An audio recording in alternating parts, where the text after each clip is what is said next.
Voilà, c'est un petit peu mieux comme ça. Vous m'entendez mieux, je pense. Donc je disais que le Seigneur nous avait précédés sur le chemin du salut. Ce matin encore, il nous a devancés dans son amour. Il nous invite en sa communion et il nous donne sa paix. Nous pouvons donc nous présenter devant lui pour l'adorer ce matin. Je vais donc prier pour remettre ce culte au Seigneur. Dieu notre Père, tu viens à nous dans la nouveauté et nous allons vers toi avec nos habitudes. Tu viens à nous dans la vérité et nous allons vers toi avec nos illusions. Tu viens à nous dans la sainteté et nous allons vers toi avec nos lâchetés. Donne-nous, Seigneur, la joie de découvrir ou de redécouvrir ton chemin en Jésus-Christ ressuscité. Il nous conduit vers toi pour vivre par ton esprit cet amour qui défie les siècles, l'amour de Dieu. Amen. Je vous propose donc de vous lever pour prendre un premier chant qui rend gloire à notre Seigneur Jésus-Christ et en particulier à notre Seigneur Jésus-Christ ressuscité. La résurrection du Christ est une bonne nouvelle pour nous, surtout si nous passons par le deuil. Nous savons que tous ceux qui croient en lui seront ressuscités avec lui. À toi la gloire, ô ressuscité.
Vous pouvez vous asseoir.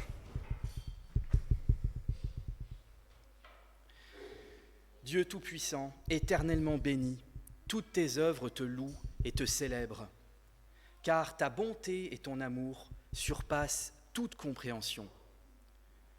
En ce jour qui t'appartient, Seigneur, nous te bénissons pour tout ce que tu as accompli en notre faveur. Tu nous as toujours traités avec amour, et même dans les temps d'épreuve, tu as toujours eu en vue notre bien et notre salut. Sois béni surtout pour Jésus-Christ, que tu nous as donné comme sauveur, pour le Saint-Esprit que tu nous envoies afin qu'il nous guide et nous fortifie, pour ton Église dans laquelle tu nous appelles à te servir, et pour l'espérance que tu as fait naître dans nos cœurs d'avoir part un jour à ta gloire dans ton royaume éternel. À toi, Dieu très bon, soit tout honneur et toute gloire, maintenant et toujours, et au siècle des siècles. Amen. Nous pouvons donc nous lever à nouveau, pour ceux qui le peuvent et qui le veulent, pour chanter un deuxième chant, « Nous t'adorons », un chant d'adoration à Dieu le Père qui nous a envoyé son Fils Jésus-Christ. Nous t'adorons.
Vous pouvez vous asseoir.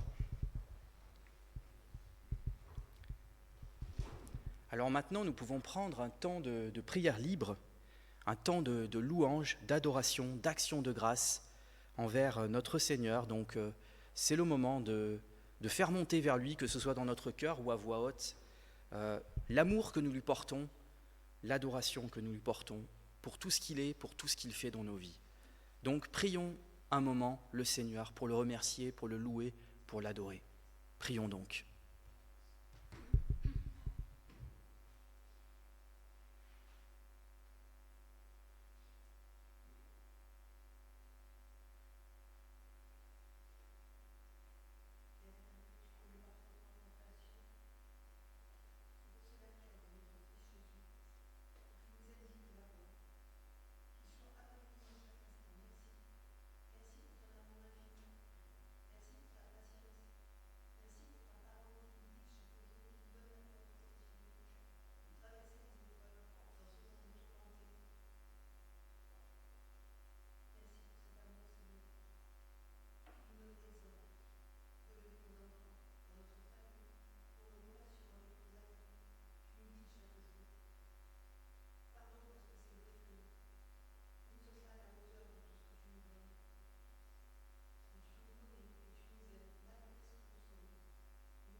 Amen.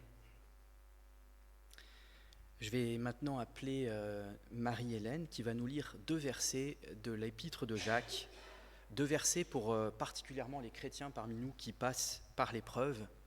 Et ces 2 versets sont là pour nous encourager que l'épreuve est un bienfait de Dieu dans notre vie. Merci. Bonjour. Jacques 1:2. Mes frères et sœurs, considérez comme un sujet de joie complète les diverses épreuves auxquelles vous pouvez être exposés, sachant que la mise à l'épreuve de votre foi produit la persévérance.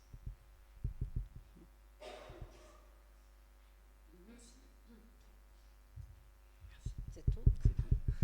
C'est tout. Voilà, la mise à l'épreuve de notre foi produit la persévérance. Donc l'épreuve, même si elle est difficile, n'est pas censée nous décourager, mais elle est là pour nous aider à persévérer avec le Seigneur. Et j'aurai l'occasion d'en parler un peu plus tard dans ma prédication. Et dans cette même idée, nous allons prendre maintenant un autre chant qui nous parle justement de l'épreuve, Mon Dieu, plus près de toi. C'est un chant qu'ont chanté certains chrétiens qui étaient à l'article de la mort lorsqu'ils étaient sur le Titanic qui allait sombrer en 1912. Et ça a été l'occasion pour eux de se remettre à Dieu. Et ils ont chanté ce chant, Mon Dieu, plus près de toi. Un chant qui nous dit finalement que la souffrance ne nous éloigne pas de Dieu, mais au contraire, elle nous rapproche de Dieu parce qu'elle nous permet plus que jamais d'expérimenter sa présence. Donc nous pouvons chanter ce chant debout ou assis, suivant ce qu'il vous convient le mieux. Mon Dieu, plus près de toi.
Vous pouvez vous asseoir.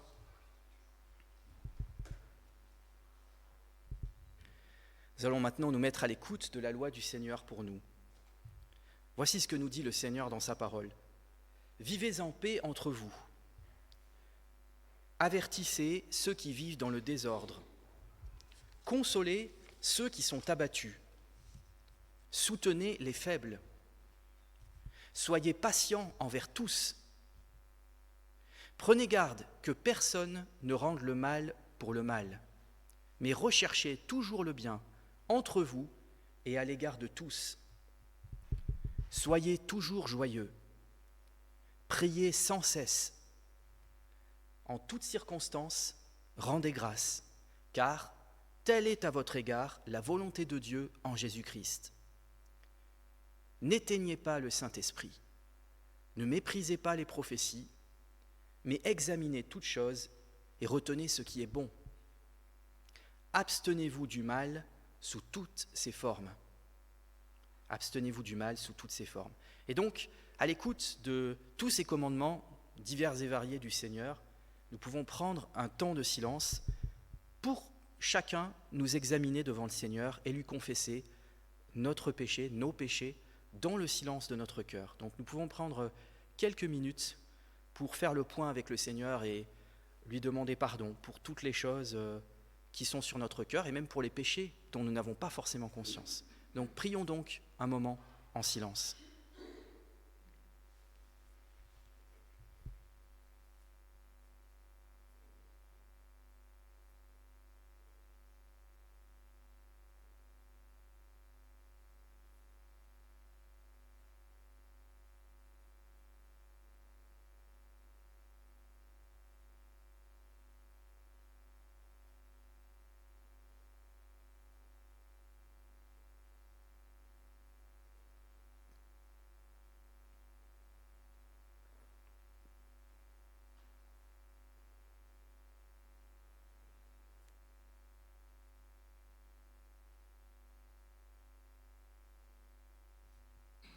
Seigneur Dieu, nous venons devant toi dans la repentance.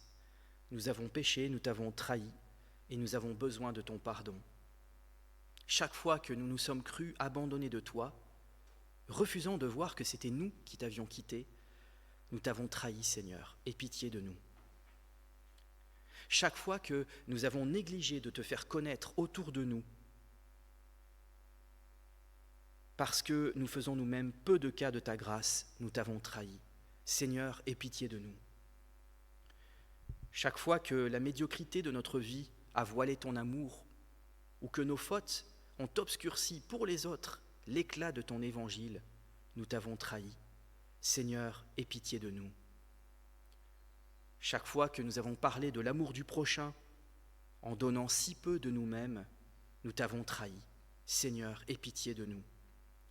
En toute chose, Seigneur, chaque fois que nous avons écarté de notre souvenir la passion, les souffrances et la mort de Jésus-Christ pour le salut du monde, et que nous avons refusé notre part de souffrance à ton service, Seigneur Dieu, nous avons péché, nous t'avons trahi. Seigneur, aie pitié de nous. Amen. Et donc je vous propose de rester assis pour le prochain chant, qui est un chant de repentance. Pardon, Seigneur, pardon.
Je vais maintenant appeler pour nous lire Ézéchiel 33, versets 10 à 11, Marie-Hélène. Merci Marie-Hélène.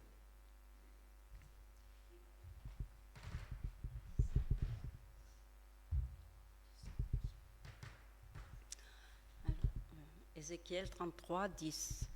Et toi, fils de l'homme, dis à la communauté d'Israël, voici comment vous parlez. Nos transgressions et nos péchés pèsent sur nous, c'est à cause d'eux que nous dépérissons. Comment pourrions-nous vivre ? Dis-leur, aussi vrai que je suis vivant, déclare le Seigneur, l'Éternel, je ne prends pas plaisir à voir le méchant mourir, mais à le voir changer de conduite et vivre. Renoncez à votre mauvaise conduite. Pourquoi devriez-vous mourir, communauté d'Israël ? Amen.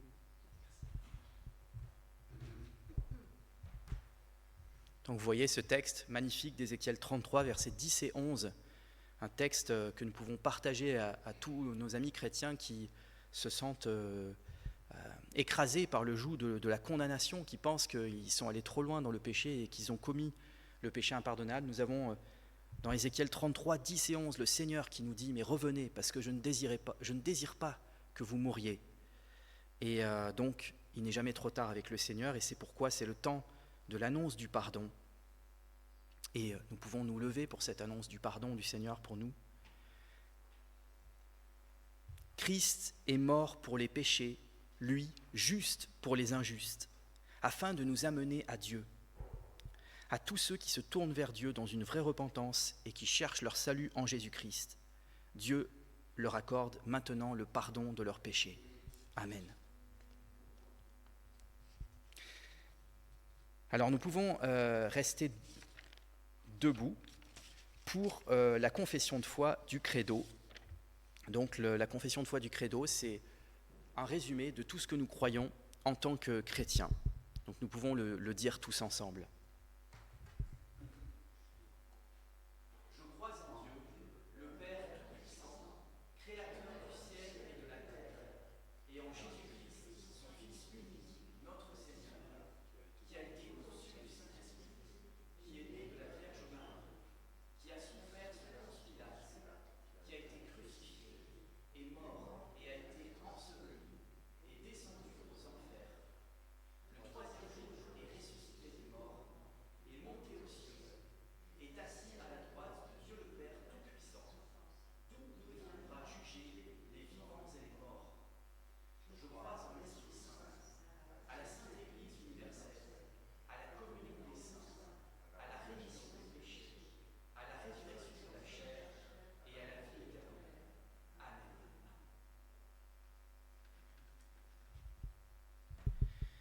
Et nous pouvons donc encore rester debout pour ceux qui le souhaitent et qui le peuvent, pour chanter un nouveau chant, « Les cieux proclament Jésus-Christ ressuscité ».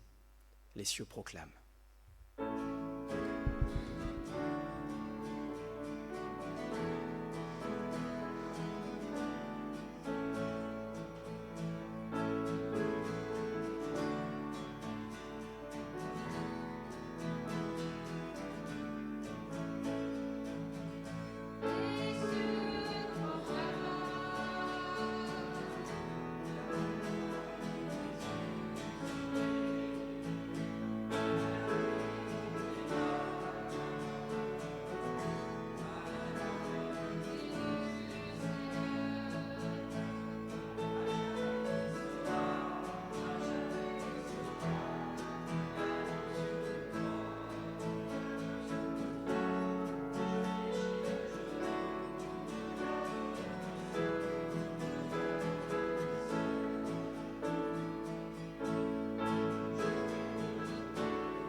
nous allons maintenant prendre un dernier chant.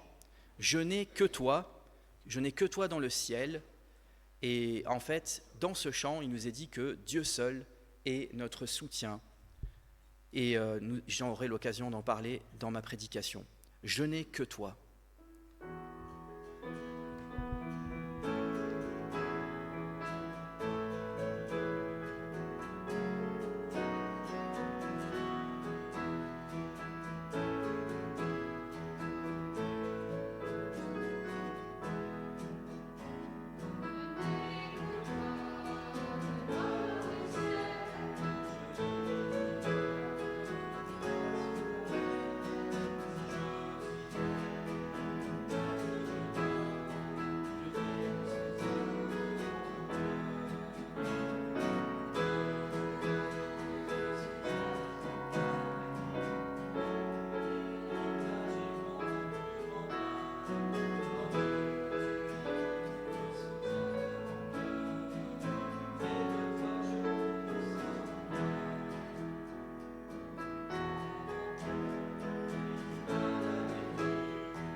Vous pouvez vous asseoir.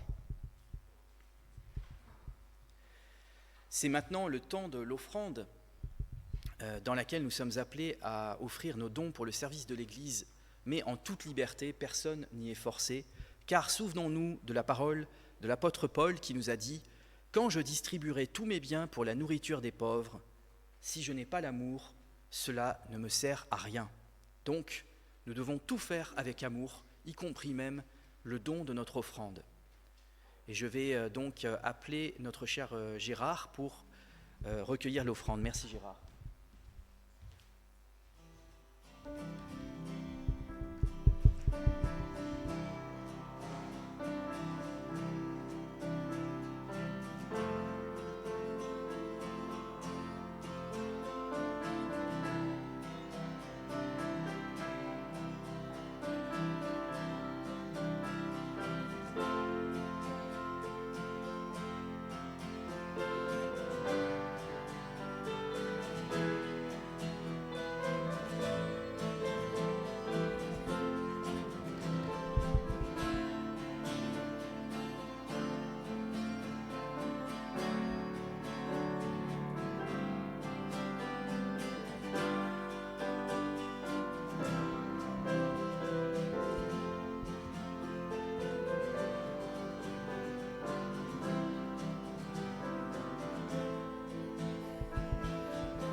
Je vais donc prier pour remercier le Seigneur pour cette offrande. Dieu Tout-Puissant, toi qui as accueilli favorablement le sacrifice d'Abel et l'offrande de la pauvre veuve, daigne aussi accueillir les dons que nous te présentons ce matin, pour qu'ils servent à l'avancement de ton règne et à la gloire de ton nom. Amen.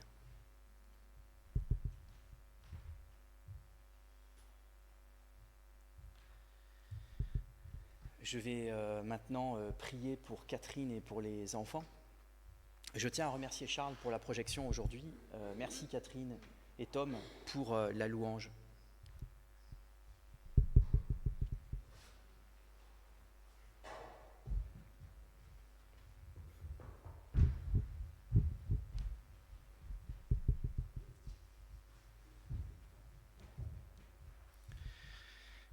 Seigneur mon Dieu, merci pour ce privilège que nous avons d'avoir des enfants parmi nous dans notre Église.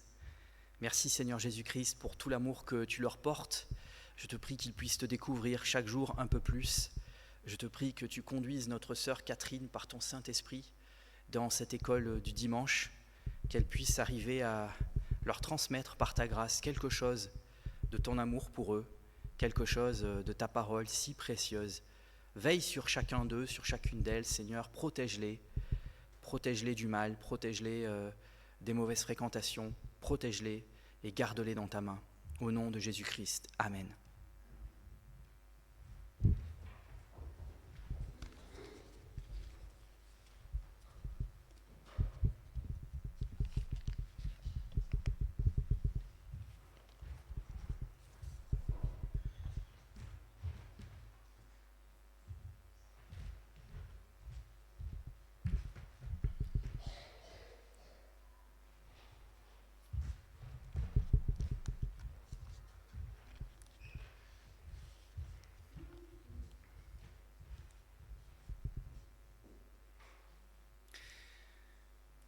Alors c'est maintenant le temps de la prédication. Le titre de ma prédication, c'est une question.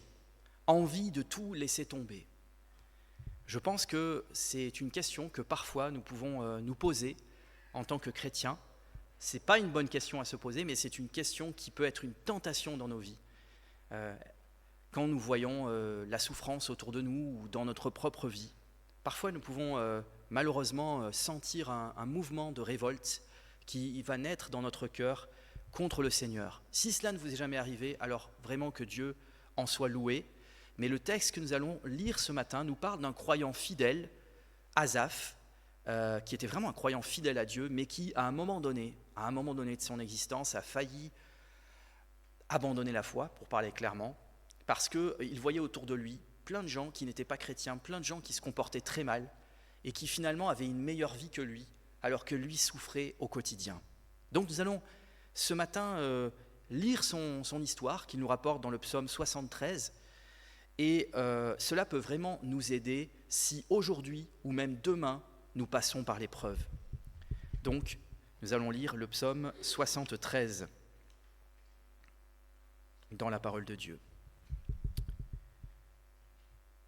Psaume 73, psaume d'Asaph.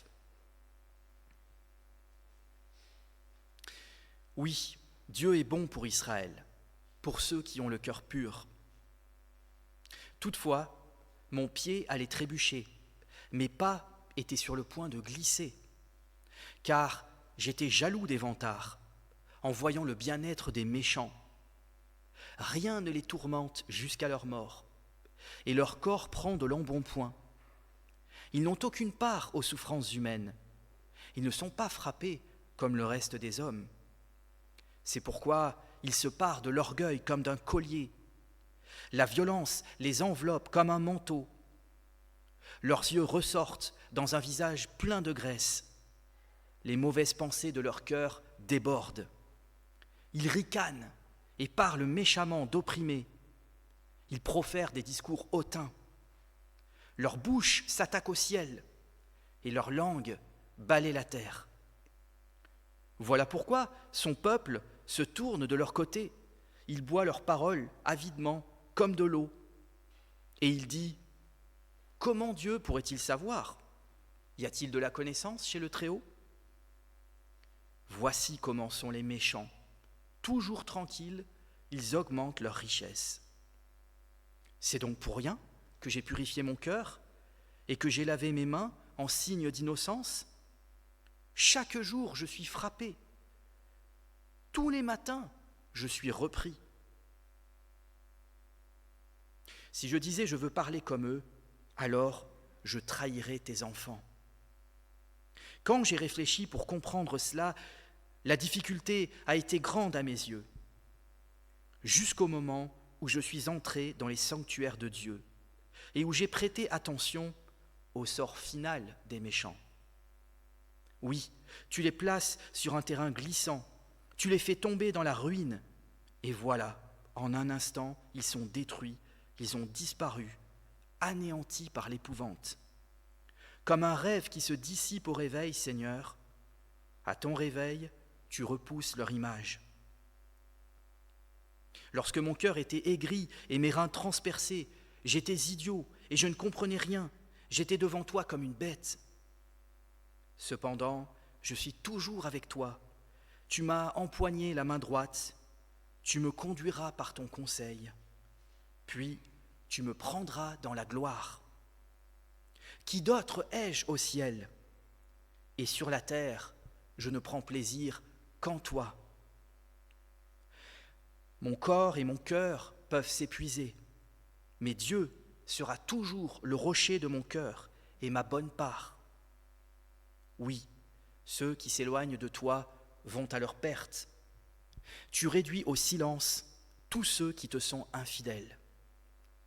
Pour moi, mon bonheur, c'est de m'approcher de Dieu. Je place mon refuge en toi, Seigneur éternel, afin de raconter tout ce que tu fais. Jusqu'ici, la lecture de la parole de Dieu ce matin, et je vais donc prier pour remettre cette prédication au Seigneur. Seigneur mon Dieu, merci pour ce psaume 73 qui nous montre que les apparences sont parfois trompeuses. Nous pouvons nous laisser aller à penser que quelque part les non-chrétiens et tous ceux qui se comportent mal ont plus de chance que les chrétiens qui, pour beaucoup d'entre eux, souffrent. Nous savons qu'il y a plus de 60 pays dans le monde où les chrétiens sont persécutés. Nous-mêmes, nous pouvons passer par des épreuves personnelles. Mais nous savons aussi que nous avons une espérance en toi, par-delà cette vie, pour l'éternité. Une espérance qui n'est pas la même que celle du monde autour de nous. Une espérance sûre et certaine. Nous savons que tu as préparé pour nous le ciel, où il n'y aura plus ni pleurs, ni larmes, ni douleurs. En attendant, aide-nous à nous ressaisir si nous sommes tentés de nous révolter contre toi à cause des malheurs que nous avons pu traverser dans notre existence. Au contraire, aide-nous à voir ces malheurs comme des tremplins pour nous rapprocher de toi. Veuille disposer le cœur des uns et des autres ce matin encore par ton Saint-Esprit. Veuille parler au travers de ma bouche par ton Esprit Saint pour délivrer le message que tu veux délivrer ce matin à ton assemblée que tu aimes et que tu chéris. Au nom de Jésus-Christ. Amen. Alors, juste quelques mots de contexte. Ce psaume a été écrit il y a environ 10 siècles avant Jésus-Christ. Donc ce psaume a à peu près 3000 ans. Et pourtant, il n'a rien perdu de son actualité parce que la parole de Dieu est toujours actuelle et intemporelle. Alors, l'auteur de ce psaume, il se nomme lui-même Asaph. C'était en fait le chef des chantres de la tribu de Lévi à l'époque des rois David et Salomon. Donc ce n'était pas n'importe qui. C'était celui qui était chargé de diriger la chorale du Seigneur. Il est aussi l'auteur de 12 des 150 psaumes que nous trouvons dans notre Bible. Et en fait, ce psaume que nous avons lu, qui est aussi une prière, ouvre en fait le 3e livre des psaumes, parce que les 150 psaumes se divisent en 5 livres, et donc là nous sommes juste au début du 3e livre. Et en fait, ce 3e livre des psaumes, donc qui va du psaume 73 au psaume 89, c'est un livre particulier qui est marqué par la souffrance des croyants, par la perplexité des croyants. D'où la lamentation individuelle que nous venons d'entendre dans le psaume 73, mais nous trouvons aussi des lamentations collectives du peuple d'Israël, notamment au psaume 74 et au psaume 89. Voilà un petit peu pour resituer dans le contexte ce psaume 73. Alors donc ma prédication se divisera en 2 parties. Première partie des versets 1 à 15, la perplexité, le trouble d'Asaph devant le bonheur des méchants et le malheur des justes. Et deuxième partie des versets 16 à 28, ce sera la réponse de Dieu au trouble d'Asaph. Cette réponse de Dieu sur finalement la fin tragique des méchants et la glorieuse destinée des justes.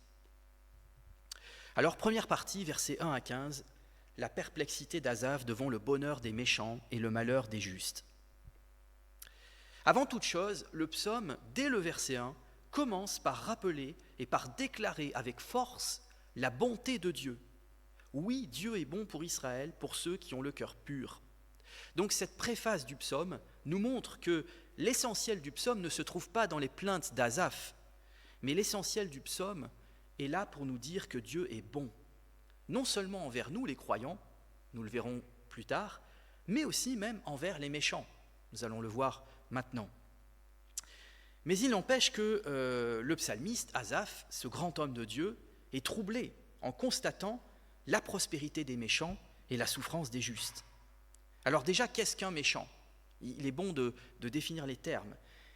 En un certain sens, d'après la Bible, nous sommes tous des méchants parce que nous avons tous péché, nous avons tous désobéi aux lois de Dieu. Par exemple, Dieu a dit de ne jamais mentir. Aucun d'entre nous ne peut dire qu'il n'a jamais menti, sauf à être un menteur. Donc nous avons tous fait des choses contraires à Dieu. Mais pour ceux qui ont décidé d'accepter Jésus-Christ comme leur Sauveur et Seigneur et de se repentir de leurs péchés, ceux-là sont considérés comme justes par Dieu, même s'ils étaient méchants auparavant. Voilà, donc ça c'est un premier sens du mot méchant. Un deuxième sens du mot méchant, et c'est le sens de ce psaume 73, un méchant dans la Bible, c'est pas juste quelqu'un qui fait preuve de violence, qui tue, qui viole, même si tout ça, ça en fait partie, mais un méchant, c'est avant tout quelqu'un qui renie le Dieu de la Bible et qui renie Jésus-Christ, qui est mort sur la croix pour ses péchés. Alors vous pourriez me dire, et je suis le premier à le constater, nous avons beaucoup de non-chrétiens autour de nous qui sont très gentils et qui parfois même se comportent mieux que les chrétiens, à notre honte. Mais la plus grande des méchancetés aux yeux de Dieu, c'est de rejeter Jésus-Christ, parce que Jésus-Christ a donné sa vie sur la croix pour nous, et le fait de cracher sur ce sacrifice, c'est finalement la plus grande de toutes les méchancetés. Donc, un méchant, c'est avant tout un ennemi de Dieu. Alors, Asaph, inspiré par le Saint-Esprit, va décrire ce qu'il voit. Et ce qu'il voit, il le dit bien, je vois, en voyant, ce qu'il voit, c'est le bonheur des méchants, qu'il va dépeindre en l'espace de 4 versets. Et ce que nous dit Asaph, ça contredit ce que l'on appelait à l'époque la théologie automatique de la rétribution. Alors qu'est-ce que ça veut dire ? La théologie automatique de la rétribution, c'est l'idée que si quelqu'un fait le bien, il sera automatiquement récompensé par Dieu. Et à l'inverse, si quelqu'un fait le mal, il sera automatiquement puni par Dieu. Eh bien non, en fait, ça ne marche pas comme ça, parce que dans la réalité, tout court, et dans la réalité d'Asaph, c'est souvent tout l'inverse qui arrive, et qui normalement, on pourrait se dire, ne devrait pas arriver. Mais écoutez plutôt le constat d'Asaph, qui donc regarde le monde tel qu'il est. Et qu'est-ce qu'il nous dit ? Il nous dit, les méchants vivent dans le bien-être, rien ne les tourmente jusqu'à leur mort, donc ils ont une très belle vie. Il nous dit que leur corps prend de l'embonpoint, donc ils sont bien nourris, ils ne meurent pas de faim, ils ne sont pas tourmentés par la précarité. Et nous avons un psaume, le psaume 17 aussi, où Dieu va dire qu'il remplit le ventre des méchants de ses biens. Donc, à ce stade de la lecture, on comprend que d'une certaine manière, et on va essayer d'expliquer pourquoi ensuite, d'une certaine manière, Dieu bénit les méchants durant toute leur existence terrestre, jusqu'à leur mort. Je vais essayer d'expliquer pourquoi ensuite. Mais Asaph continue, il dit « Les méchants n'ont aucune part aux souffrances humaines, ils ne sont pas frappés comme le reste des hommes. » On dit souvent à tort, peut-être pour se rassurer, que tout le monde a ses épreuves, qu'il n'y a pas de hiérarchie dans la souffrance, mais ce psaume 73 nous montre qu'il y a bel et bien des gens qui souffrent plus que d'autres, et qu'il y a bel et bien des gens qui sont plus heureux que d'autres. Pour s'en rendre compte, il suffit de regarder le monde autour de nous. Par exemple, certains ont eu des parents qui les ont aimés, d'autres ont eu des parents qui les ont rejetés. Certains, malheureusement, ont été violés dans leur enfance, et d'autres ont eu la chance d'avoir des parents équilibrés et protecteurs. Certains naissent en bonne santé, tandis que d'autres naissent malades. Certains naissent dans des pays pauvres, quand d'autres, comme nous, naissent dans des pays riches et dans l'opulence. C'est vrai, nous pouvons nous lamenter sur le fait que les prix ont augmenté, l'inflation et tout ça, mais considérons qu'il y a des endroits dans le monde où il y a des gens qui vivent avec 1 euro par jour seulement. Donc nous voyons cette inégalité autour de nous. Et ce que constate Asaph dans son vécu personnel, qui est douloureux, c'est que finalement cette inégalité entre les gens, elle profite davantage aux méchants qu'aux justes. Ce qui a fait dire à certains, alors vous avez peut-être déjà entendu cette phrase, « Il n'y a de la chance que pour la canaille ». Alors, ce n'est pas un langage très fleuri, mais ça dit un peu quelque chose de ce qu'est en train de dire Asaph dans ce psaume. Et Asaph continue en disant « Voilà comment sont les méchants, toujours tranquilles, ils augmentent leur richesse. » Alors bien sûr, le fait d'être riche, je l'ai déjà dit la dernière fois, ne fait pas de vous un méchant, puisque beaucoup de grands hommes de Dieu étaient riches, comme Abraham, Jacob, Job, Boaz, Joseph d'Arimathée, qui a payé son tombeau à Jésus. Donc ce n'est pas la richesse en soi qui est un scandale aux yeux d'Asaph. Mais ce qui est un scandale aux yeux d'Asaph, c'est qu'il puisse y avoir des méchants qui sont riches en plus. Et en plus, ils s'enrichissent toujours plus pour vivre ce qu'on appelle une vie de patachon. Et si l'on prend, par exemple, la génération des boomers en France, donc les baby boomers, c'est tous ceux qui sont nés après-guerre, donc beaucoup d'entre vous en faites partie, mais Dieu merci, vous avez choisi de croire dans le Seigneur. Cette génération, les historiens nous disent que c'est la génération sans doute la plus heureuse de l'histoire, qui ont vécu les fameuses 30 glorieuses, où il n'y avait pas le chômage de masse qu'on connaît aujourd'hui.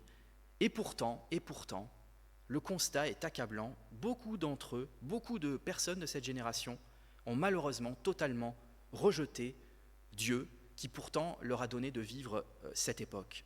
Donc ça rejoint le constat d'Asaph qui nous dit que les méchants, ceux qu'il voit autour de lui, sont bien moins frappés par les épreuves et la souffrance, voire même pas du tout, comparés au reste des hommes, c'est-à-dire aux croyants.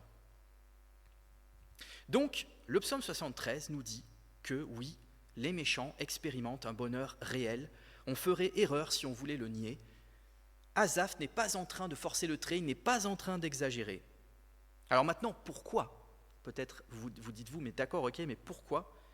Eh bien, le livre des Actes, chapitre 14, verset 17, nous dit que c'est Dieu qui donne la joie même aux non-chrétiens. C'est ce qu'on appelle la bonté générale de Dieu, sa grâce commune. Notre Dieu est tellement bon qu'il est aussi infiniment bon envers ceux qui le rejettent. Il leur donne la vie, la santé, le confort, la réussite et même la richesse pour certains d'entre eux. Jésus va dire, et vous connaissez sans doute cette phrase du Seigneur Jésus, « Votre Père céleste fait lever son soleil sur les méchants et sur les bons, et il fait pleuvoir sur les justes et sur les injustes. » Et Jésus va même aller encore plus loin en déclarant que le Très-Haut est bon pour les ingrats et pour les méchants. Votre Père, va dire Jésus, est plein de compassion envers eux. Vous vous rendez compte ?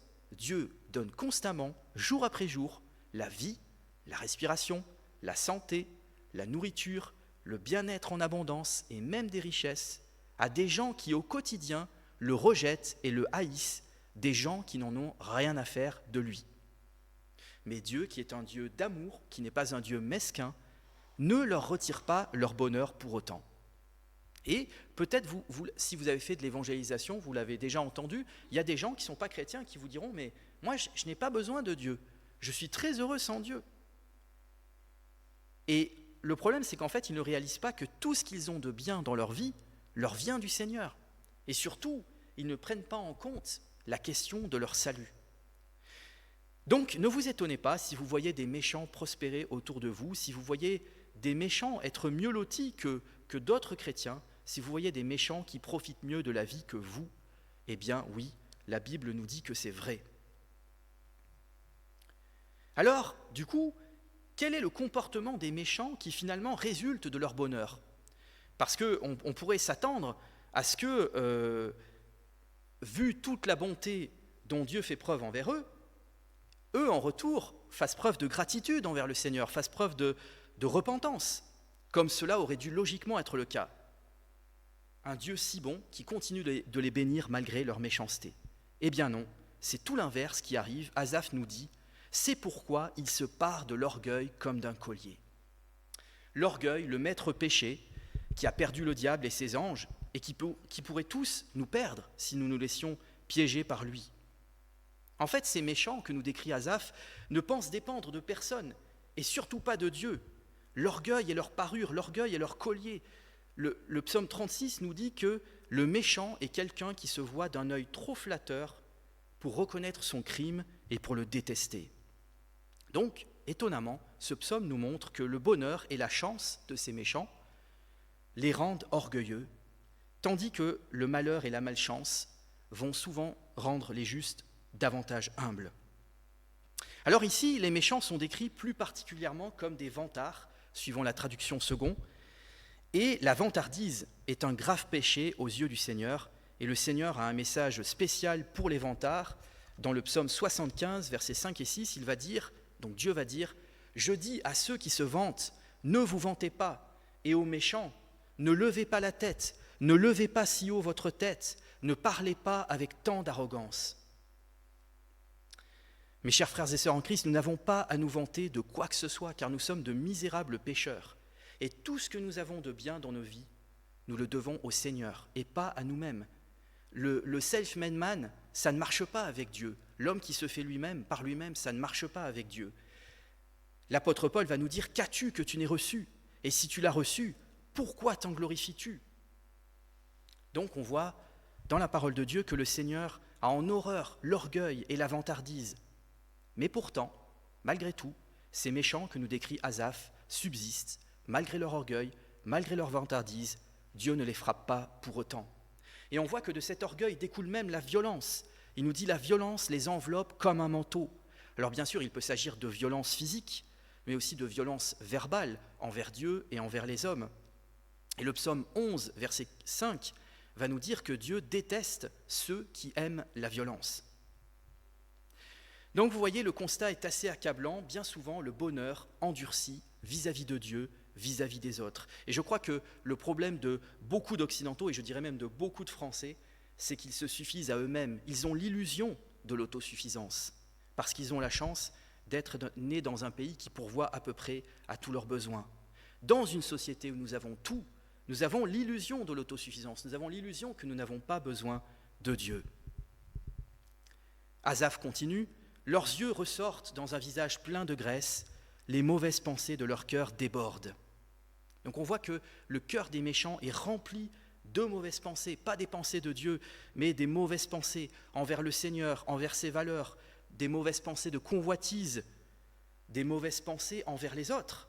Il nous dit, il ricane, il parle méchamment d'opprimés. Et l'Ecclésiaste va dénoncer le ricanement des insensés, qui ont l'illusion de la toute-puissance grâce à leur humour. Mais la parole de Dieu nous dit que Dieu se moque des moqueurs. Autrement dit, rira bien qui rira le dernier. Beaucoup qui se moquent de Dieu seront surpris bientôt. Et ici, donc, on voit que ces méchants n'ont aucun problème à écraser les autres, et que cela les fait même rire. On est ici dans le pur cynisme. Et il y a un parallèle avec notre époque aussi, parce que nous vivons dans une société où on nous enseigne la loi du plus fort, où l'homme est un loup pour l'homme. Il n'y a pas de place pour la pitié. Et ces méchants, tels que les décrit Asaph, on voit qu'ils prennent plaisir à faire du mal à leur prochain. Ils profèrent, nous dit encore Asaph, des discours hautains sur Dieu, sur les autres. Et vous savez, Jésus a dit que de l'abondance du cœur, la bouche parle. C'est-à-dire que ce que nous disons dit aussi qui nous sommes. Et Jésus va dire, comment pourriez-vous dire de bonnes choses, méchants comme vous l'êtes ? Alors dans le contexte, il s'adresse à des pharisiens endurcis. Le portrait des méchants continue, et là ça va encore plus loin, on monte d'un plus haut niveau. Leur bouche s'attaque au ciel, nous dit Asaph. Donc là on est carrément dans le blasphème. Et la parole de Dieu nous annonce que pour la fin des temps vont se lever des hommes moqueurs, des hommes blasphémateurs. Et il suffit d'écouter la télé, d'écouter la radio, de lire les journaux. Nous voyons que l'homme contemporain n'a aucun problème, surtout en France, nous sommes les champions du monde, aucun problème à se moquer de Dieu, à se moquer de Jésus, avec le soi-disant droit au blasphème. Mais devant le Seigneur, il n'y a pas de droit au blasphème. Asaph continue, leur langue balaie la terre, donc on voit que leur langue fait du ravage sur la terre, que le poison de leur impiété, ils le répandent tout autour d'eux. C'est-à-dire qu'ils ne se contentent pas seulement de faire le mal pour eux-mêmes, mais en plus ils veulent que le mal se propage dans le monde. Et nous voyons aujourd'hui que la parole des médias balaie la terre et lave les cerveaux de beaucoup en nous enseignant tout un tas de choses contraires à la volonté de Dieu. Donc malheureusement, ce que nous montre ce psaume, c'est que le bonheur des méchants, qui est finalement un fruit de la miséricorde de Dieu pour eux, en fait ce bonheur devient un piège pour eux, parce qu'il génère chez eux l'orgueil, la vantardise, la violence, la méchanceté, l'oppression d'autrui, le rire méchant et les blasphèmes. Et pourquoi ? Parce que la méchanceté semble être récompensée. et il semble n'être jamais puni ici-bas. L'Ecclésiaste va nous dire « Parce qu'une sentence contre de mauvaises actions n'est pas rapidement appliquée, le cœur des humains se remplit du désir de faire le mal. En effet, le pécheur peut faire 100 fois le mal et continuer à vivre. » Il n'y a donc pas toujours une justice immanente sur cette terre. On le voit notamment avec des dictateurs qui n'ont jamais été punis pour leurs crimes. Je peux en prendre un en exemple qui est moins connu mais qui s'appelle Mao, qui était un dictateur communiste chinois, dont les historiens nous disent que c'est lui qui a tué le plus de gens sur la terre, qu'il est le plus grand assassin de l'humanité. Il a tué 60 millions de Chinois, qu'il a affamés volontairement, il a torturé des chrétiens, il a kidnappé des adolescentes chinoises qu'il a violées. Et cet homme-là, finalement, il est mort de vieillesse à l'âge de 82 ans, sans jamais être puni. Maintenant, Asaph, après nous avoir décrit leur train de vie luxueux et leur comportement inique, nous livre le raisonnement des méchants, un raisonnement qu'ils n'hésitent pas à proclamer en public. Les méchants disent « Comment Dieu pourrait-il savoir ? Y a-t-il de la connaissance chez le Très-Haut » Donc on voit qu'ils ne croient pas, ces méchants, en l'omniscience de Dieu. Alors en fait, ce sont des questions, on appelle ça des questions rhétoriques, qui sont finalement une façon polie ou ironique de dire, à la manière des athées, que finalement Dieu n'existe pas. Ou bien, à la manière du déisme, de dire que, bon, peut-être Dieu existe, mais il ne se préoccupe pas des affaires humaines. Vraiment, leurs questions sont totalement absurdes, puisque nous savons que, précisément, Dieu sait toutes choses, parce qu'il est Dieu. Tout ce que nous faisons, tout ce que nous disons, et même tout ce que nous pensons, le Seigneur le voit et en prend note. Sa parole nous dit qu'il observe tous les humains, qu'il observe chacun de leurs mouvements, tous leurs comportements. C'est donc une folie totale de la part de ces méchants de penser qu'ils peuvent échapper au regard de Dieu, qu'ils peuvent finalement passer sous les radars. Alors oui, nous pouvons peut-être échapper à la justice humaine, mais nous ne pouvons pas échapper à la justice de Dieu. Et la parole de Dieu nous dit que si nous ne nous repentons pas ici-bas, notre péché nous retrouvera dans l'au-delà. Toujours est-il qu'au moment de sa réflexion, Asaph semble dire que la réussite des méchants semble contredire non seulement l'existence de Dieu, mais même sa toute-puissance et sa justice. Voilà, donc là nous avons beaucoup parlé des méchants, mais qu'en est-il maintenant des justes ? Et par contraste, justement avec la prospérité des ennemis de Dieu, le psalmiste nous laisse entrevoir son propre malheur. Au verset 14, il nous dit « Chaque jour je suis frappé, tous les matins je suis repris ». Donc, il souffre au quotidien. Et le Saint-Esprit, je pense volontairement, ne précise pas comment Asaph a été frappé, parce que, rappelez-vous ce que je vous ai dit au début, ce psaume est universel. Tout le monde peut s'y retrouver, quelles que soient ses souffrances. Et Asaph, lui, il est tourmenté. Lui, il a part aux souffrances humaines. Lui, il est frappé, comme le reste des hommes, c'est-à-dire ici, les croyants, fidèles à Dieu. Parce qu'il n'y a pas 3 camps devant Dieu, il n'y a que 2 camps. Soit vous êtes avec Dieu, soit vous êtes contre Dieu. Et donc Asaph va se lamenter sur son sort, il va être saisi par, en quelque sorte, le désespoir du croyant qui se sent déçu par Dieu. Il va dire « C'est donc pour rien que j'ai purifié mon cœur et que j'ai lavé mes mains en signe d'innocence. » Dit autrement, si Dieu est avec moi, pourquoi m'arrive-t-il tout ça ? Pourquoi suis-je si malheureux ? Et bien souvent, votre entourage, vos proches qui ne sont pas forcément chrétiens, voire même ceux qui sont chrétiens, pourraient vous dire « Mais tu crois toujours en Dieu malgré tout ce qui t'arrive ?» Et rappelez-vous la femme de Job, qui va dire à Job, mais face à ses épreuves, elle va dire « Mais tu continues d'adorer Dieu, mais maudis donc Dieu et meurs. » Et si ce n'est pas votre entourage qui vous le dit, c'est le diable qui vous le dira, et il vous susurrera dans vos pensées « Mais tu vois bien que Dieu ne t'aime pas, sinon tu n'aurais pas autant de malheur dans ta vie. » En réalité, la parole de Dieu nous dit que Dieu châtie celui qu'il aime. Et Jésus non seulement c'est dit dans l'Ancien Testament, mais Jésus va le redire dans l'Apocalypse. Et Dieu corrige ses enfants, par amour. Proverbe 3,12 nous dit « L'Éternel reprend celui qu'il aime comme un père l'enfant qui a sa faveur. » Et l'Épître aux Hébreux va nous dire que ceux qui n'ont pas part à sa correction sont des enfants illégitimes. Donc être corrigé, ce n'est pas drôle, ce n'est pas marrant, c'est douloureux. Mais en fait, c'est une marque de l'amour de Dieu, c'est une marque de son élection. en réalité.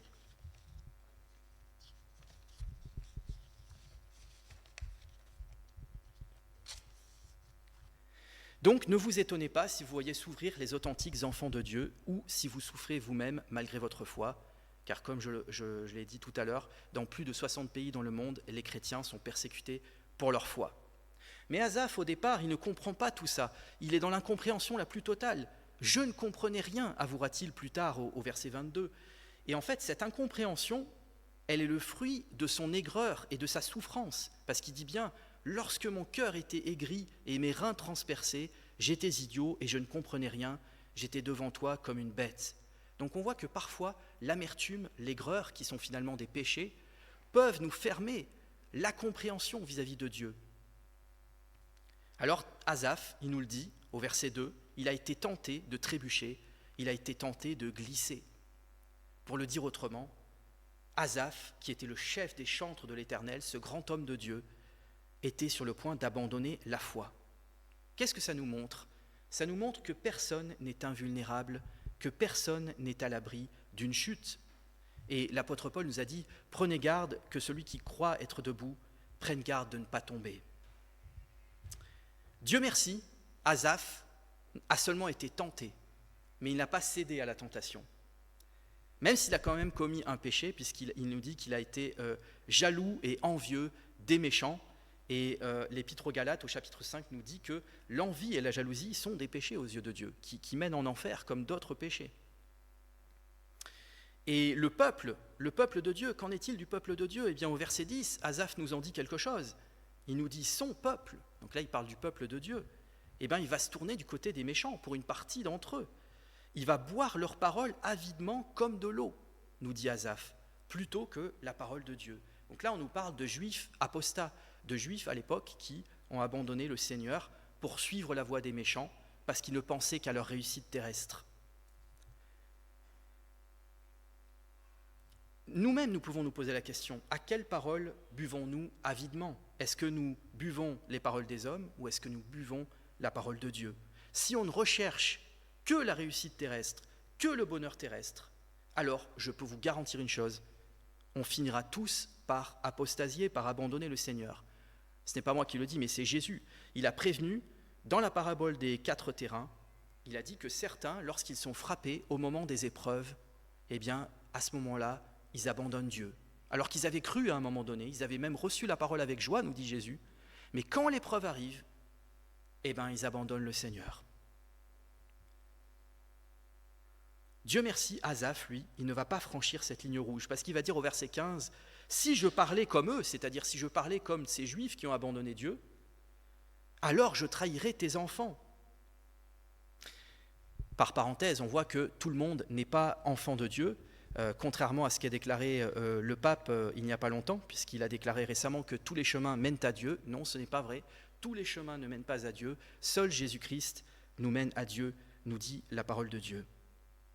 Donc on voit que Asaph, il ne parle pas comme eux, il ne laisse pas ses mauvaises pensées franchir ses lèvres, il a su mettre une garde à sa bouche.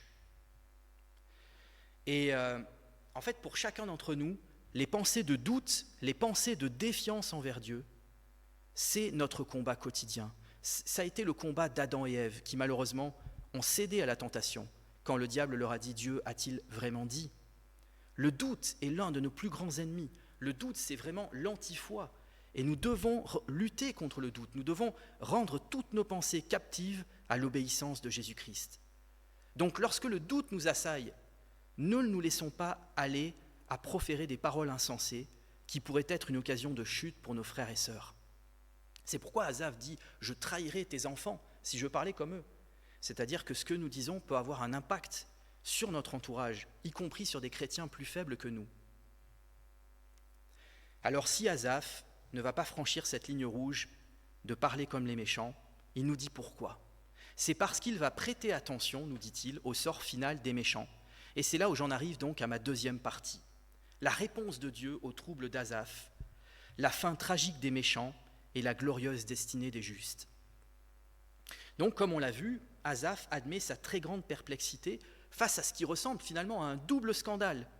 D'une part, le bonheur du méchant, et d'autre part, le malheur du juste.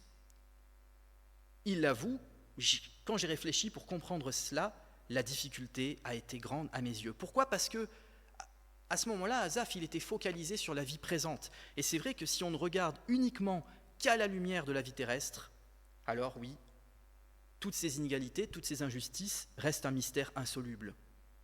Le livre de l'Ecclésiaste va même nous dire, donc le roi Salomon va dire « J'ai tout vu dans ma vie de vanité, j'ai vu un juste mourir à cause de sa justice et un méchant prolonger sa vie grâce à sa méchanceté. » Et Asaph va carrément dire qu'à ce moment-là, il était au même niveau que les bêtes. Il dit « J'étais comme les bêtes, je ne comprenais rien. » Et en fait, l'horizon des animaux est borné à ce qu'ils voient et à ce qu'ils sentent sur le moment. La Bible nous dit qu'en fait, les animaux, ils ont certes une âme, ils ont un savoir instinctif, mais ils sont dépourvus de raison. Et là, Asaph, il avait un peu perdu la raison. Et la parole de Dieu nous dit qu'au contraire, le fait de craindre l'Éternel, d'observer ses commandements, c'est avoir une raison saine. C'est ce que nous dit le psaume 111, verset 10.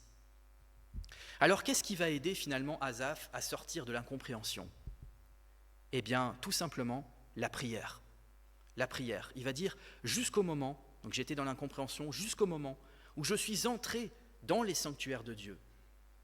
Et nous savons que par le sang de Jésus-Christ, nous avons librement accès au sanctuaire de Dieu. Donc nous-mêmes, quand nous avons des interrogations, nous pouvons nous tourner vers le Seigneur. Nous pouvons lui demander sa lumière et son éclairage.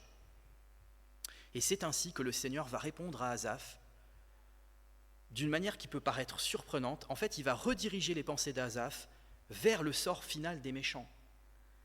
Et pour parler clairement, le sort final des méchants, ce n'est vraiment pas joyeux parce que c'est l'enfer éternel. Il va dire, oui, tu les places sur un terrain glissant.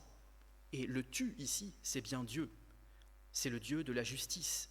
Je vous ai parlé tout à l'heure du Dieu d'amour qui a béni ces méchants au-delà de toute mesure. Mais puisqu'ils n'ont pas voulu de Dieu, puisqu'ils n'ont pas voulu de sa bonté, le texte nous dit que Dieu lui-même va les placer à la fin de leur vie sur un terrain glissant. C'est-à-dire qu'en fait, il va les laisser souverainement prendre un mauvais chemin qui les fait tomber en fait dans un précipice dont ils ne se relèveront jamais. Et vous voyez, il est parlé des méchants qui glissent. Asaph, lui aussi, il a failli glisser, mais il n'a pas glissé. Mais les méchants, eux, ont glissé malheureusement. Il continue en disant « Tu les fais tomber dans la ruine ». Alors il ne s'agit pas ici bien sûr de la ruine économique, puisque précédemment il nous a dit que les méchants durant leur vie ont augmenté leur richesse. Mais il s'agit de la ruine de leur âme, de la ruine éternelle. Et la parole de Dieu nous dit que la plus grande ruine, c'est d'être séparé éternellement de Dieu. Et voilà, en un instant, c'est-à-dire à l'instant de leur mort, ils sont détruits, ils ont disparu, ils sont anéantis. Alors, certains pourraient utiliser ces versets pour dire que finalement les méchants sont juste détruits et il n'y a pas de châtiment éternel après la mort. Mais en fait, dans le texte hébreu, être détruit, être anéanti, ça ne veut pas dire cesser d'exister. Et pour vous donner une image de ça, vous pouvez très bien dire, tout en étant vivant, je me sens détruit, je me sens anéanti. Mais vous êtes toujours vivant pour autant. Et le texte nous dit bien, rien ne les tourmente jusqu'à leur mort. Donc vous remarquerez qu'à la mort, tout change. Ces hommes, nous dit le texte, qui blasphémaient Dieu, sont maintenant anéantis par l'épouvante. C'est ce qu'il nous dit. Il nous dit, ils sont anéantis par l'épouvante. Et pour être épouvantés, il faut encore exister. Et en fait, les gens en enfer connaîtront une épouvante qu'on ne peut même pas imaginer, en proie à des tourments éternels. Le Seigneur nous dit qu'ils seront dans les pleurs et dans les grincements de dents. Donc vous voyez d'un seul coup, le tableau change, parce que du point de vue de l'éternité, le sort des méchants n'est pas du tout enviable. Et voici donc le pire châtiment pour ces méchants. Le texte continue, comme un rêve qui se dissipe au réveil. À ton réveil, Seigneur, tu repousses leur image. Donc ces méchants ne sont plus qu'un mauvais rêve pour Dieu, ils ne sont plus qu'un mauvais rêve pour les hommes qu'ils avaient opprimés sur terre. Et en fait, c'est vraiment quelque chose de terrible et de tragique, parce que ces hommes avaient pourtant été créés à l'image de Dieu, parce que la Bible nous dit que tout homme a été créé à l'image de Dieu. Mais cette image a tellement été déformée et rendue hideuse par leur péché que le texte nous dit que le Seigneur en vient à les repousser en enfer. De même qu'ils ont repoussé Dieu, Dieu les repousse. Donc oui, Dieu est infiniment patient, mais la patience de Dieu a aussi une fin. Et vous savez, au jour du jugement dernier, Jésus dira à certains, « Je ne vous ai jamais connus, allez-vous-en loin de moi, vous tous qui pratiquez l'iniquité, qui pratiquez le mal. » On ne peut pas s'imaginer de se dire, mais finalement, toute ma vie, je n'en ai rien à faire de Dieu, je ne veux rien entendre parler de Dieu, et ensuite on voudrait aller au paradis. Le psalmiste ajoute encore, « Oui, ceux qui s'éloignent de toi vont à leur perte, tu réduis au silence tous ceux qui te sont infidèles. » Et alors en hébreu, la traduction littérale, c'est « tu détruis celui qui te laisse et celui qui se prostitue ». Et en fait, la prostitution, vous voyez souvent ce mot dans la Bible, là il est parlé de prostitution spirituelle. La prostitution spirituelle consiste à rendre un culte à d'autres dieux que Dieu. Et notre Seigneur, vous le savez, a dit qu'il était un Dieu jaloux et qu'il ne voulait qu'on rende un culte qu'à lui seul. Donc l'éloignement de Dieu, l'infidélité vis-à-vis du Seigneur, mène les méchants en enfer. En d'autres termes, le seul paradis des méchants, il est ici-bas, puisque le psaume 17,14 nous dit que Dieu remplit le ventre des hommes de ce monde de ses biens et que leur part est dans cette vie, mais uniquement dans cette vie.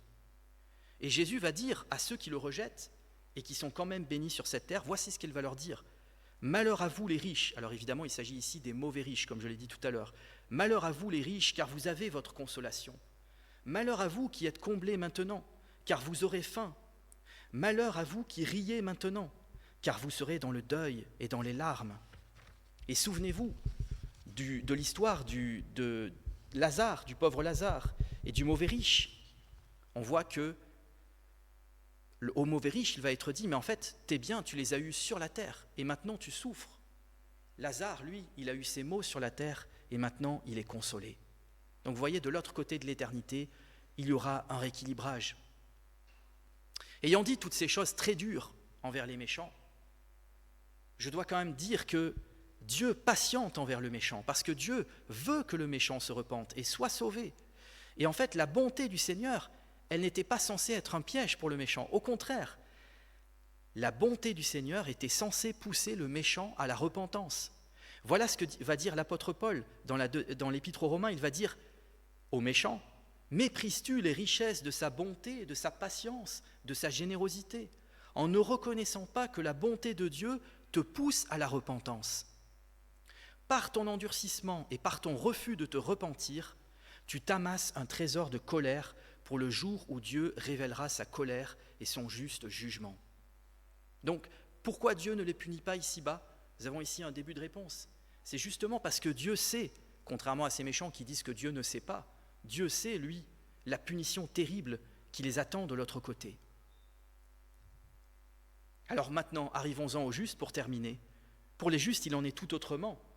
Et on voit que les justes, ceux qui ont été justifiés, comme je l'ai dit au début de ma prédication, bénéficient du salut. Et on voit 3 étapes ici, parce que Asaph va dire de manière émouvante à Dieu, « Tu m'as empoigné la main droite ». Et on voit que, tel un bon père, le Seigneur nous a pris par la main pour nous mener jusqu'à lui. Et sans le Seigneur, nous n'aurions jamais pu venir à lui. Donc il a fallu déjà une œuvre préalable du Saint-Esprit dans notre cœur pour que nous soyons ses enfants adoptifs. Et d'ailleurs, le terme Asaph en hébreu, le nom Asaph en hébreu, veut dire Dieu a adopté. Et si nous avons cru en Jésus-Christ, si nous sommes vraiment repentis de nos péchés, Dieu a fait de nous ses enfants adoptifs. La deuxième étape, Asaph nous dit « Tu me conduiras par ton conseil ». Donc là, il y a une promesse de la présence du Seigneur à nos côtés pour nous guider vers les chemins de la vie. Mais pour cela, il faut vouloir se laisser conduire par le conseil du Seigneur. Et enfin, troisième étape, « Puis tu me prendras dans la gloire ». Donc vous voyez, il y a quand même un ordre. Pour aller au ciel, il faut être intentionnel. On ne va pas au ciel juste comme ça, mais on va au ciel parce qu'on s'est repenti, parce qu'on a cru en Jésus-Christ, parce qu'on a cultivé une relation personnelle, quotidienne avec le Seigneur. Être pris dans la gloire, voilà la destinée glorieuse du juste, un endroit où il n'y aura plus ni pleurs, ni larmes, ni cris, ni douleurs. Alors certains parfois disent, mais l'éternité, même au paradis, ça me fait peur parce que peut-être qu'on va s'ennuyer à force. Alors je vais juste vous prendre une petite image qui est tout à fait imparfaite, mais rappelez-vous quand nous étions enfants, nous étions tous émerveillés par un rien. Nous étions dans un constant émerveillement. Sauf que c'était par pas grand-chose, mais au paradis, ce sera par la gloire de Dieu. Et bien au paradis, en fait, nous serons dans un émerveillement constant. Nous ne pourrons jamais nous ennuyer, parce que nous n'aurons jamais fini de découvrir Dieu qui est infini. Donc oui, Asaph nous dit, Dieu est bon pour Israël, pour ceux qui ont le cœur pur. Donc il précise bien, pour la partie d'Israël qui ont le cœur pur. Alors là, vous pourriez me dire, on a peut-être un gros problème, parce que si on est honnête avec nous-mêmes, aucun d'entre nous n'a le cœur pur par nous-mêmes. Et pourtant, Jésus nous a dit « Heureux ceux qui ont le cœur pur, car ils verront Dieu ». Alors la bonne nouvelle pour nous, c'est que le livre des Actes nous dit que notre cœur a été purifié par la foi en Jésus et par son sang versé à la croix. Lorsque nous acceptons Jésus comme notre Sauveur et Seigneur, il vient transformer notre cœur. Il change notre cœur de pierre en un cœur de chair, c'est-à-dire en un cœur qui aime tendrement Dieu et les autres. Asaph continue en disant « Mon corps et mon cœur peuvent s'épuiser, mais Dieu sera toujours le rocher de mon cœur et ma bonne part. » Donc là, on n'est pas dans l'évangile de prospérité. Il dit bien « Mon corps peut s'épuiser ». Donc là, on parle de problèmes de santé, très clairement. Il dit « Mon cœur peut s'épuiser ». Donc peut-être ici, une allusion à la perte de mémoire. Mais malgré cet épuisement du corps, malgré cet épuisement de l'esprit, et je sais que certains parmi vous passaient par des épreuves de santé, et la vieillesse est quelque chose de très dur. Le général de Gaulle disait que la vieillesse était un naufrage. Donc ça, c'est une réalité. C'est une réalité. Mais il y a une chose, il y a une très bonne nouvelle pour chacun d'entre nous, c'est que la fidélité du Seigneur envers ses fidèles, elle ne s'en ira jamais. L'amour de l'Éternel envers ceux qui l'aiment. Finalement, sur cette terre, tout passe, tout casse, tout lasse, sauf l'amour de Dieu pour nous et notre amour pour Dieu. Et donc, oui, notre cœur s'épuise, mais Dieu reste le rocher de notre cœur. Le rocher, ça veut dire quoi ? Ça veut dire l'appui. Nous pouvons constamment nous appuyer sur le Seigneur. Et nous avons un merveilleux chapitre dans Ésaïe 46, où Dieu va nous dire « Jusqu'à votre vieillesse, je resterai le même, je continuerai de vous porter, de vous soutenir. » Dieu est notre bonne part, il est même notre seul bien, parce que ici-bas, nous n'avons aucun bien qui nous appartienne vraiment en propre. Tout nous est prêté ici-bas. La Bible dit que nus nous sommes venus et nus nous repartirons. À notre mort, nous laisserons tout ce que nous avons et nous laisserons même tous ceux que nous avons aimés. Il ne restera que Dieu, qui se lèvera pour nous si nous nous sommes levés pour lui. D'où la question du psalmiste, qui d'autre que Dieu ai-je au ciel ? C'est une question là aussi rhétorique parce que la réponse c'est que je n'ai personne au ciel en dehors de Dieu, parce que c'est Jésus notre avocat. Ce n'est pas Marie, un ange ou un saint ou Bouddha ou Mahomet ou je ne sais qui encore. C'est Jésus qui est notre avocat devant Dieu, c'est Jésus qui est notre défenseur et notre meilleur ami. Et ce n'est certainement pas le diable qui prendra la défense de ceux qui l'ont servi sur la terre, au contraire, parce que lui son but c'est d'en entraîner un maximum en enfer. Et là, le psalmiste va nous dire quelque chose qui est très fort. Il va nous dire « Sur la terre, je ne prends plaisir qu'en toi ». Alors, est-ce que c'est une chose que nous pouvons honnêtement dire, que nous ne prenons plaisir qu'en Dieu seul, ici-bas ? Peut-être que nous n'en sommes pas encore arrivés à ce stade dans notre foi, mais on voit ici que le Seigneur veut être l'unique de notre vie. Il veut être le centre de notre existence. Le réformateur Martin Luther disait que pourvu qu'il possède Dieu, il ne demande rien. Et c'est ça à quoi nous devons aspirer, ne désirer que Dieu, ne prendre plaisir qu'en lui. C'est finalement prouver qu'on l'aime par-dessus tout. J'en arrive à la fin. Il y a quand même un bonheur du croyant, parce que je vous ai parlé du malheur du croyant, mais étonnamment, comme par un paradoxe, le psaume se termine avec le bonheur du croyant, un bonheur spécial que ne connaît pas l'incroyant. Ce bonheur consiste à s'approcher de Dieu, nous dit Asaph. Donc la prière, parfois, nous avons l'impression que c'est quelque chose qui peut nous sembler pénible, difficile, mais en fait, la prière devrait être un bonheur pour nous, parce que par Jésus, par la prière, nous pouvons nous approcher avec assurance du Seigneur et placer notre refuge en lui, afin de raconter tout ce qu'il fait. Donc là, il y a une dimension d'évangélisation. Le Seigneur a pour but, au travers de tous les miracles que nous vivons avec lui, d'atteindre les autres au travers de notre témoignage. Nous pouvons nous préparer à la Sainte Seine dans cet état d'esprit. Amen.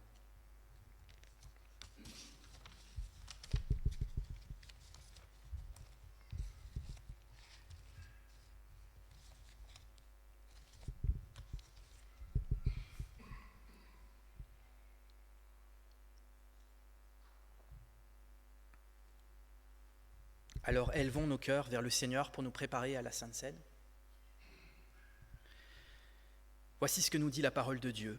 Le Seigneur Jésus, dans la nuit où il fut livré, prit du pain et, après avoir rendu grâce, le rompit et dit : « Ceci est mon corps qui est pour vous.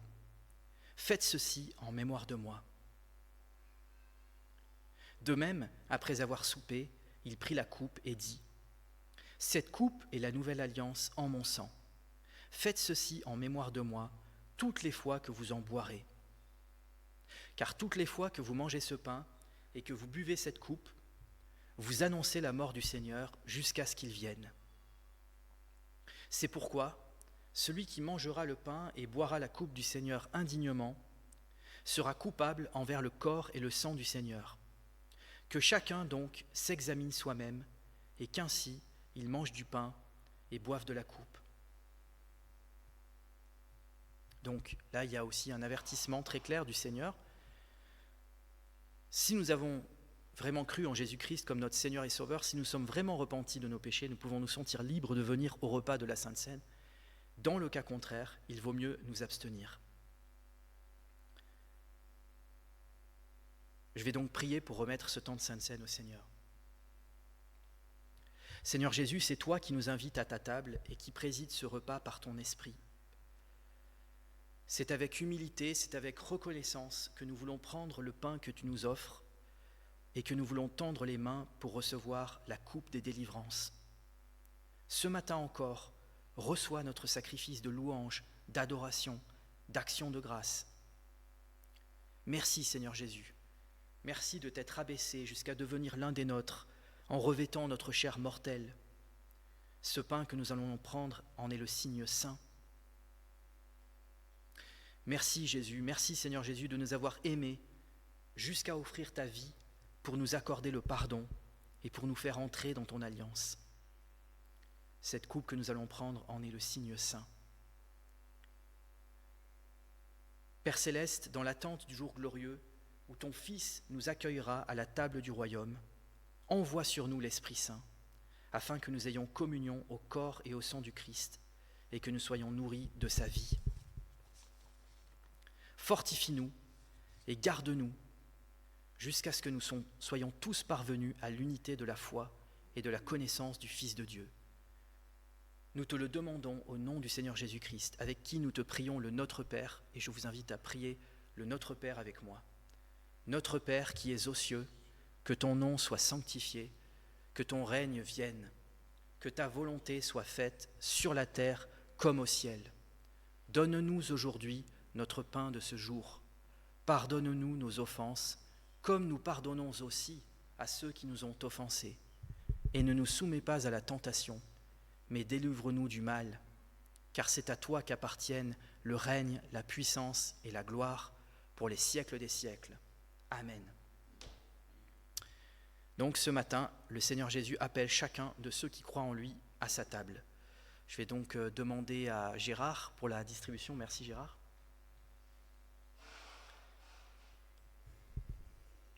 Pendant que Gérard distribue, sentez-vous libre de faire monter une prière ou un chant vers le Seigneur pour lui exprimer votre amour, votre louange, votre reconnaissance, votre adoration. Ça peut être dans votre cœur, ça peut aussi être à voix haute.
Le pain que nous rompons ce matin est la communion au corps de notre Seigneur Jésus-Christ, qui s'est donné pour nous, pour le pardon de nos péchés. Nous pouvons donc prendre le pain tous ensemble.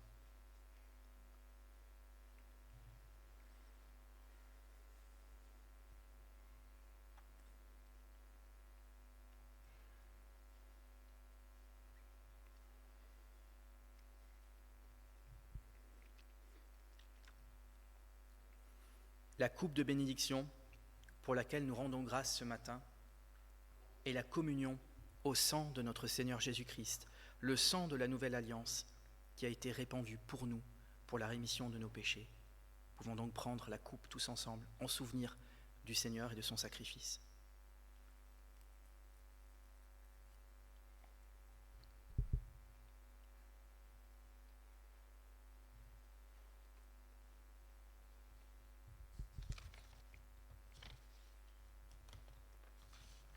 Rendons grâce à Dieu pour ce temps de Sainte Seine. Dieu Tout-Puissant, nous te remercions de nous avoir reçus par grâce à ce repas qui rappelle ton alliance. Que ce repas ne soit pas pour nous une occasion de sécurité trompeuse, mais plutôt un renouvellement de tout notre être et de toute notre vie à ton service, pour ta gloire et dans l'amour de notre prochain. En Jésus-Christ. Amen. Alors vous pouvez vous asseoir.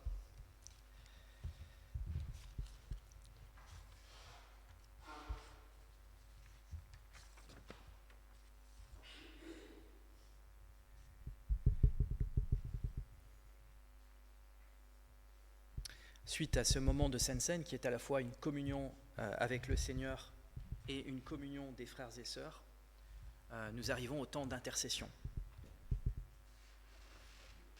Et je sais qu'ici, il y a certains sujets de prière. Et je propose déjà que nous prions pour notre sœur Nelly qui passe par le deuil. Que nous prions aussi pour Gérard par rapport à ses problèmes de santé. Que nous puissions aussi prier pour tous nos proches qui ne croient pas en Jésus-Christ, que ce soit nos familles, que ce soit nos amis. Et bien sûr, tout autre sujet est possible.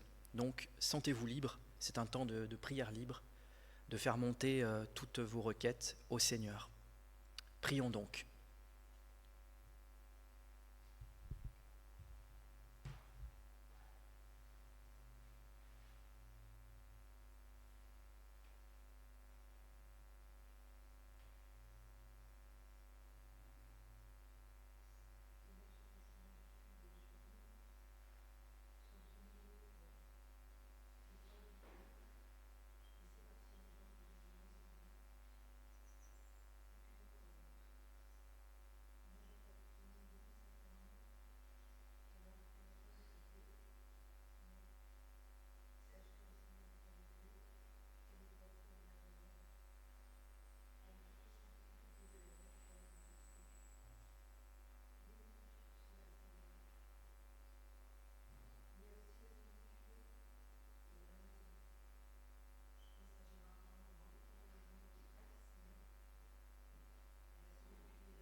Ce culte touche donc à sa fin. Donc je vous invite à vous lever pour recevoir la parole d'envoi, une parole d'exhortation d'abord et une parole de bénédiction ensuite. La parole d'exhortation, puisque vous êtes les enfants que Dieu aime, efforcez-vous d'agir comme lui. Et parole de bénédiction, que la grâce de Dieu soit avec tous ceux qui aiment notre Seigneur Jésus-Christ d'un amour indestructible. Amen. Je vous souhaite à tous un très bon dimanche.